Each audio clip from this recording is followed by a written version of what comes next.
For those of you who didn't get a chance to go on inside, it's a very interesting outing today, cross-examination of the DSS guy who said of all the tweets done in 2025, my own was most important. And they screenshot it. The name of the guy's job is screenshot expert. I'm telling you. A screenshot. Even letters he submitted to me. He submitted a screenshot of it. Everything. So, but so we had the fantastic outing there, but we have not even started our own defense yet. So, but we came out to thank you for coming and to assure you that the revolution is on course. Of course, yes. Nothing can save these guys, and they know it. And that's why you see them panicking up and down.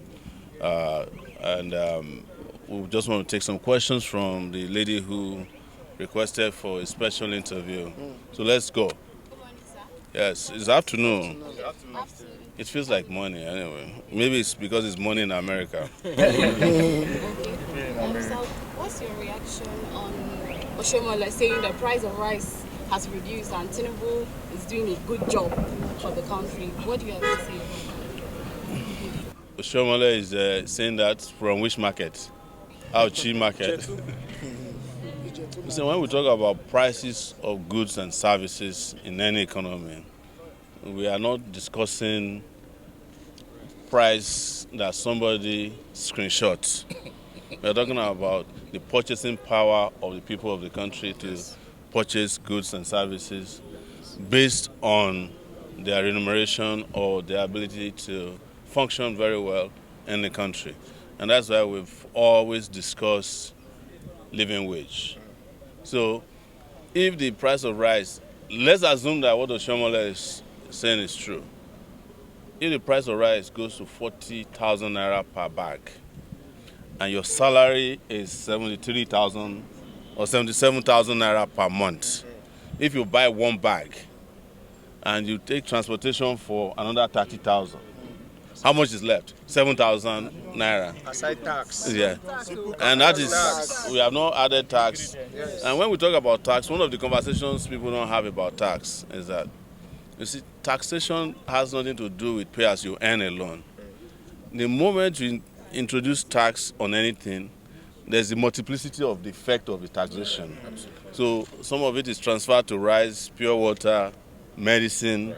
It's the same thing. That what ruined the Nigerian economy today is the decision by Tinubu to remove subsidy. Nigeria is never going to recover from it. The only people who have recovered from it are the people who are collecting the subsidy into their pocket. That's Tinubu and his children and members of his family and his cabinet. So there's, I know Oshiomhole very well. Oshiomhole has never told the truth before in his life. Yes, he's the one who said that if you join APC, your sins are forgiven, that's the only truth he has ever told. It's happening in life. Yes. The reason they don't apprehend the likes of Bello Turji is that, and I've said this several times, the terrorism and the banditry industry is controlled by those in government. And these Bello Turjis, the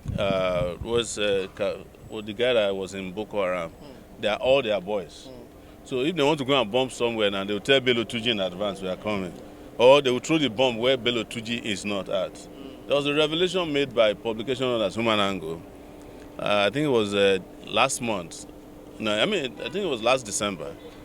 Which showed that throughout the time that Nigeria was saying that they have killed Shekau, they knew his location all throughout. And they never bombed the place. He wasn't even staying in a mansion, he was staying under some trees like that. And they have not debunked the revelation till today. So when there was another one I knew, that Nigerian government hired opposing terrorists to go and fight themselves. Wow. Instead of killing both sides. So when you hear that ISWAP is fighting Lakurawa, just know that it is federal government fighting federal government. Maybe one side is not, acting according to the script that has been, according to their contract. Yes. Don't forget that this is the same government that whenever the terrorists are low on funds and food, what they call non-kinetic approach is that they will send money to them. Or they will pay them ransoms that will help them retool, recoup, and rearm. That's what Nigeria has been doing about terrorism. And the only time that they do something is maybe when it affects them directly or their families, or maybe when the world is shouting. Like when Donald Trump was shouting, suddenly they said, but the moment they found ways to bribe Donald Trump and his people with, what's the thing they call, the contract they gave them to help them lobby, the lobbies. And Donald Trump has moved to Greenland. Nigeria also has moved on to hiding against terrorists. So this, what I'm trying to say is that the Nigerian military, Nigerian DSS, are in bed with terrorists. They themselves are terrorists, by the way. We are here for a reason today. If you are all in court, you will cry for Nigeria the way the DSS guy was talking about a post that he said I made. He said that the post threatens, that it was creating tension in the country. So the post that was made by that guy on TikTok who works as a bandit, that one did not create tension. The post made by the government threatening human rights, that one doesn't create tension. The action by terrorists abducting people doesn't create tension. But one post, they said they linked the thing to me. And that the thing, he said, in fact, his final word is that because of this kind of post that Sowore is given, our world has become more difficult. Well, that's what he said. When they are the one, That because they are the ones putting their lives on the line. So how is it that my post threatens the country, but terrorists don't threaten the country? Terrible situation. I mentioned earlier before we got it, 177 people are in captivity in Kajuru, local government of Kaduna State. The DSS is not looking for them. so they are looking for Zidane. And if you see the guy, these are the kind of guys that won't even go near any fight. He looks like a playboy. So that's why I said, in ending my conversation, is that you don't have leaders. Nigerians still have leaders. Just accept that and move on with your lives. Yes. Okay, so lastly, on the case of the Kajuru abduction, what's your reaction? What do you have to say about I've reacted too many times today. So some of you don't know that the last time there was a major abduction in Kaduna, I was the one that led the protest here. I think it was a university or college of education in Kaduna. And the moment we led the protest, they released them the next day. That tells you that government is always aware of the people. But do you know what they did in this particular case? That is complicit and criminally very, very unbelievable. And that's why I call these guys criminals.